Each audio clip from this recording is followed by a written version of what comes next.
What role does government play in our spiritual lives? Being that we're, as I said, an election, a presidential election, perhaps more controversial than any before, maybe not, but it definitely sounds that way. Maybe due to the fact that the media and technology today is so prominent in our lives, everything is amplified. But regardless, that's not what I want to address. I want to talk about something far more relevant, which is the relevance to our lives. At the end of the day, an interesting question. A young person, a young student asked me just a few days ago. He said to me, I hear a lot of talk, my parents and school and teachers and adults, we're talking about these elections. I think to myself, he's asking me, someone he respects me, he says to me, what difference does it make who the president is? What difference does it make to me? And it was a very simple but fundamental question. With all the talk, sometimes it could appear like we're in an arena with gladiators fighting, and maybe very entertaining, or actually very frustrating and very disturbing. That's what it is to me, at least. But when it comes down to it, here a little child asks a question, like the story with the emperor with no clothes. You all know the story, right? I mean, just to share it briefly, but it's a very good story to capture sometimes, be able to look at things with a set of fresh eyes, the eyes of a child. So, long story short, there was an emperor, a foolish emperor. It's a fairy tale, who but loved clothing. His vanity was most important to him. So he would always buy clothing. He had all the money in the world. He was the emperor. And to the point that he would buy every particular garment that came his way. One day, a charlatan who saw an opportunity came to the emperor and says to him, I see all your garments. They're beautiful. But I can weave for you. I can knit for you a garment that will be the best of all the garments. He says, what will make it best? Asks him the emperor. He says, it'll be a garment that only smart people can see the garment. So you'll always know if someone sees the garment, they're smart. If they don't see the garment, they're stupid. The emperor loved the idea. How much will it cost? He says, it's very expensive. Material, I have to bring it from exotic countries and from all over the place. Again, long story short, the emperor commissions him and he begins a job. It's going to take several years. But he doesn't want anyone coming to see it. Once in a while, the emperor can send someone, a messenger. Anyway, he starts the job. Every few months, the emperor is very curious. He can't wait for this new set of garments. He sends a messenger. He's still in the middle. And everyone knew that only smart people see it. So the messenger says, yeah, it's beautiful. It's beautiful. He can't come back and tell the emperor that I don't see anything. And it was actually nothing. That was what this great, brilliant guy came away with. He didn't have to do a thing. But he would go through the motions, and finally the day comes. I can make this, you could obviously dramatize and elaborate on the story. The day comes, and he brings the garment to the king, to the emperor, all his people come. And he has assistants, and they're all coming and they're carrying, and nobody sees a thing. The emperor gets undressed. He puts on the garment, first puts on his pants, and then a shirt, and a beautiful cloak. I mean, the whole thing. Nobody sees a thing. The emperor also, of course, doesn't see anything, but no one's going to admit it. And he says, look how beautiful it is. And everyone says, yeah, I've never seen such beautiful garments. Anyway, the day comes, they make a big parade. The emperor goes out wearing underwear and officially these garments. And everybody, the whole capital is coming to see the king, the emperor in these clothes. Everyone's saying, how beautiful, beautiful. Nobody wants to acknowledge that they're stupid. Until one child yells out, the emperor has no clothes. I thought it's worth telling this story because sometimes you have to ask the basic question. What's going on? What difference does it make to a child's life? So I know all the political sides will have a lot to say about this. That this will save a life and this will kill a life. And this is going to preserve healthcare. This will not destroy healthcare. I'm not getting into the politics on either side of the aisle. I want to talk about to you and to myself and to each of our children and to the child within, what does it really mean in real terms in our lives? Many of us are adults. We've seen quite a few presidents. What difference did it really make in our lives? Now we know it affects economy. Yes, it can affect healthcare. It can affect COVID. It can affect other things. But is there a real difference? And that's what we need to be focusing on. What is the role of government in general? And I'm not here to endorse any side. I'm here to talk about it from a selfish perspective. What's in it for us, for the human race? One thing is clear, that the United States was an experiment that was successful. That over 300 years ago, the founding fathers and the people who came to these colonies created a country that would become a haven for people of all walks of life, of all faiths or no faith. A country based on the Declaration of Independence, that all people are created equal and have unalienable divine rights. That's the foundation of it all, which means that they established an environment that each of us is respected and has rights no matter what. Freedom of speech, freedom of expression, freedom of religion. And that indeed captures exactly what a government should be doing. Let's get beyond all the details. The major mission of a government is to create an environment for the growth and health and welfare of the human race, or the people living in that particular country. If every country did that, we would have a perfect world. Now, obviously, there are different opinions what that means, and there are differences between people. Everyone has a different view. You talk about freedom of speech. How do you reconcile two people who have disagreements? So that too is part of the process. But the role of government is to allow us to spread our wings, us meaning the citizens, to spread our wings and to be the best possible people we can be.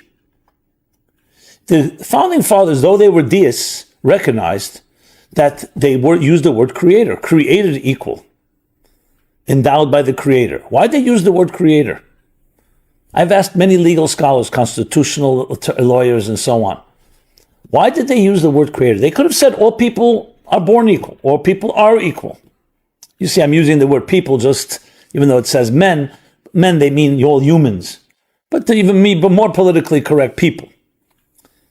Why did they use the word creator? When we have the separation of church and state, creator creates no pun intended, creates sometimes perhaps a conflict even. But because they realize, this is my theory, I've never seen it anywhere, they realize that the only way to guarantee absolute rights would be that it's given to us by something greater than us. Because if human beings give you these rights, then they can take them from you. They can limit them. The fact that it's attributed to a creator means there's a higher force, whatever you call that creator, and that higher force, in that sense, we're all equal in the eyes of God. In the words of the Bible, we're all created in the divine image. A government that upholds that is a government worth valuing and worth respecting. Now, of course, we understand there are nuances and it comes down to many different details.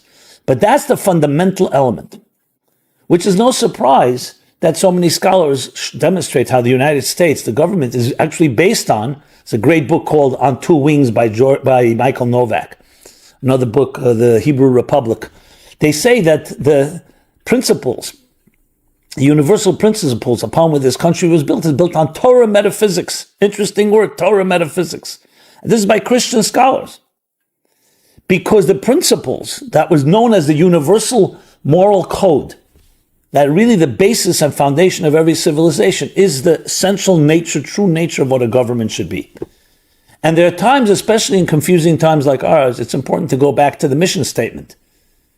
To get through all the fog and the smoke and all the distractions and get back to the core principle. Why is government here? It's here to help us create an environment that's peaceful, accepting, and allows and cultivates and nurtures the capacity for every individual to live a spiritual life according to the way they see fit, without ever dictating a particular religion or a particular way. That is it at the core. Once you have that, then people, each in their own diverse ways, will grow, will expand. Now, it's interesting. People have talked about freedom of religion. Some call it freedom from religion. You don't need to be religious, which is true. You don't have to. The government cannot dictate someone to be religious in any religion or any particular religion. But the expression is freedom of religion, because they understood that there is an element of faith. In every system, you need some type of faith. Not to dictate that, but it's the logical premise. I sometimes wonder if atheists were running the show and they had written the Declaration of Independence, would they have given the right for people to be people of faith, as much as people of faith giving them the right to not have any faith? Question. I'm not saying it as a judgment, I'm just saying it as an interesting thought experiment. So to go back to it, it's essentially that each of us have spiritual lives. Whatever you call spirituality, it may not be a religious spirituality, secular spirituality, whatever that means. It means a transcendent life. And a government that preserves and protects and helps us achieve that is a government worth following. How do you apply that to this present election? I let everybody decide on their own how they do that. But it's important to get back to that principle. So what are these universal codes, moral code? It's actually called, the universal code is called, some people call the Noahide laws. What are the Noahide laws? 7 Noahide laws that go back over 4,000 years to the beginning of time, beginning of civilization. The 7 Noahide laws is 1, accepting something greater than you are. You can call it a God, call it whatever you want to call it. Name is not significant. As Rabbi Levi Yitzchak Berditchev once told the self-proclaimed atheist, he said to him, the God you don't believe in, I also don't believe in. So that's 1. Number 2 is not to profane, not to curse, not in any way defile the divine. Keep it pure. Keep it sacred. There's so many things in life, in the mundane daily life, pedestrian life that we live, that we defile, let's be honest, whether it's intentional, not necessarily always in a way that hurts somebody, but we don't respect the dignity. Keep it dignified, keep it sacred. Because that is the foundation of why we respect each other, that divine image in which each of us is created. That's 2. Number 3, the sanctity of life. Preserve the sanctity of life. Do not kill another person, which really means the honoring of life. Every person's life is sacred. Number 4, every person's property is sacred. Do not steal. Respect another's property. Number 5, respect sexuality, the sanctity of intimacy, which is so much at the core of love, of relationships, of commitment, fidelity in our relationships.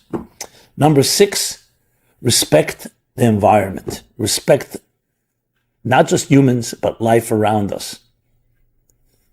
Animals, the environment, respect that was also sacred. And finally, number 7, establish courts of law, a system of law and order, of justice, which of course upholds these laws and protects one from the other, especially when people's self-interest can get in the way. That upholds and enforces the laws of that society. If our country and any country in the world would follow these 7 principles, and that would be the foundation of it all, and stick to it, you tell me what kind of world we would live in. And that's what government has to assure. Now you could say, why do we need a government altogether? Why can't we just figure it out on our own? Well, that's exactly what government is, a government for the people, by the people. It's people figuring it out and then saying we need to establish, part of law and order is establishing a government that upholds principles we all agree upon, with a room for diversity and methods of recourse if there should be a disagreement, if there should be a battle or a challenge, I should say. So we have courts of law to address it.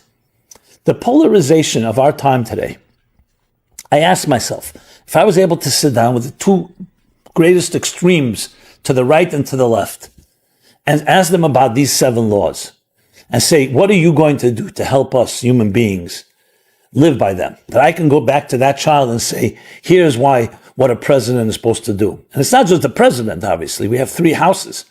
We have the legislative branch, we have the executive branch, and we have the judicial branch, the checks and balances, all part of making sure that self-interest does not dominate.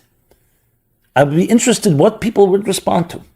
Now, I know people would say, the other party is going to kill you. I will save you. But let's get beyond the hyperbole and get into the more things are not so black and white. And I think if both all of us, each of us and all of us, would demand, first of all, establish clarity in our own standards of what we expect from a government. And we would demand that, and definitely not become part of the problem, we actually can make a major difference. Because at the end of the day, conflicts happen only when people feel conflicts. If two people want to battle it out. But if we don't become part of it, then it's just two individuals. It becomes isolated, contained. Now, I know it's quite naive, you may say, of me, and idealistic to expect that suddenly the country and people are going to calm down. Everything's been so heated up that it's almost impossible to get to some type of sane, sober place. Well, you know what? So accuse me of being naive.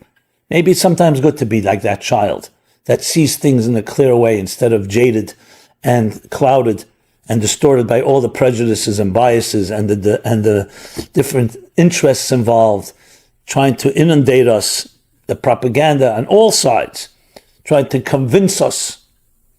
Maybe it's time to stop being part of that hysteria and part of that media hype, whatever side it may be, and really focus on what matters to you, to me, to our families, the matters of love, building relationships, having a healthy life, and all the things I mentioned that are all included in the 7 central principles, universal laws. On our currency, United States currency, something really unique. People don't really pay attention to it as much as we should. Money epitomizes materialism, right? Money. I have, the haves, the have-nots. Money makes the world go round, some people say. We all know it's material, but still it has its, at least the illusion of its power, and money is money. On this epitome of materialism, what do we have etched on our coins, on our dollar bills, on the different, and the currency that we have? What is it? What's etched on it? 2 expressions: in God we trust, and e pluribus unum. In God we trust, the first of the 7 laws, that there is something greater than we are. In the money that we have, it reminds us that there's something greater than you and I. And that greater, and we've been put here and we have a mission and purpose to live up to. The second, e pluribus unum, from many one, which means basically harmony within diversity. Harmony within diversity. The mystics talk about this. It's a fascinating concept. That when you have diversity and different opinions. So what do you do when people disagree? It would seem the only way is whoever's stronger wins. Survival of the fittest. That would seem the way to go. The majority wins. E pluribus unum says that we respect the diversity because the same God that created an individual created also the diverse. And it's the harmony within diversity that we're looking for. Look at nature. Look at the human body. A healthy human body, healthy nature, has diverse systems, diverse organisms. Some of them you'd never think can work together, and they all come together in this cohesive unit. Between 35 and 75 trillion cells are within an individual human being. Trillion. Yes, the only thing more than the deficit. And yet, they work together in a healthy organism. Like a symphony, different instruments, different musicians, different stages, but they all come together in one beautiful harmony. This is etched on our currency, not in some book of philosophy or theology or some religious manual or in some house of worship, on our money. It's interesting because in the way it captures and reflects the essential nature of what money is and what a government is supposed to be like. To preserve those elements, recognizing that there's something higher than all of us and none of us can play God. Therefore, none of us can say someone is better than another, despite of color, race, background, religion, faith, ethnicity, and so on and so on. And the second thing, that diversity is part of the beauty. One color blue, one color red, one musical note. May be nice, but will become monotonous. The beauty of life is the harmony within diversity, the e pluribus unum. And when you have that higher presence, that transcendent element, and each of us is part of that bigger picture, that's when you have the full-bodied system, organism. And that's what we human beings are able to achieve. The difference is musical notes don't have free will. They're not going to jump off a sheet of music and each do their own thing. We have that choice. What we should be looking for in our government officials, our leaders, our politicians, is to serve us in this way. And we need to demand that. They shouldn't be telling us what to do. We should be telling them what we need from you. You make sure that each of us can live lives, live up to our potential, live up to our divine mission, our calling, be able to build homes and families. When there's a crisis, the crisis affects us all. All of us are vulnerable to it. Let us find ways to be able to transcend our differences and find that inner unity. I know that the candidates we have are not necessarily either of them going to be able to, are even proposing this. I mean, I bet politicians say whatever they say. You don't really see our politicians being spiritual leaders, to put it mildly. However, that doesn't mean we shouldn't expect them, we shouldn't demand, because we get closer there. And most importantly, we don't get distracted by sideshows and by distorted elements that have nothing to do with the ultimate welfare of the human being. And I specifically spoke about this from a perspective that is not a political perspective, not an economic perspective, not in any way a man-made perspective, but more about who we are as human beings. And it would be good to sit down with children. Yes, I know they don't vote, and they don't even know what voting is or electing and elections are. But children can teach us truths that sometimes we don't recognize ourselves. They teach us when the emperor has no clothes. And they teach us what real clothes are, which is love, nurturing, the spirit to be able to be the best you can be in living up to the calling and the mission that you were sent here for. So maybe this is a refreshing type of message you're not going to hear on CNN or on Fox or in the Washington Post or the Los Angeles Times or the New York Times or the Wall Street Journal. But so be it. That's why we have these platforms. Social media could also be used for good things, not just to perpetuate myths or perpetuate people's particular agendas and so on. It's meant to be able to, we can talk to each other heart to heart, soul to soul, person to person, and come away better people and not be affected and polluted by that environment that is so much trying to suck us in to its own vortex, each in their own particular way. God bless you all. May we live up to the calling for which we were sent here, and may government, in any form and fashion, live up to its role in helping us achieve, creating the environment and the platform for us to achieve what we need to achieve. We're here every Sunday, 3 p.m. It's all being recorded as well, so archived, you can see it. Please share, please comment, please read all the different things we do in the social media. I don't even know the whole list. And it's always an honor to speak to you, always an honor to share. And I see this as an interactive experience, so please, I'd love to hear from you. Everyone be well, and may we experience true peace and harmony and be able to see, even though we may disagree, see a deeper truth and a harmony that comes from within the diversity. Thank you so much.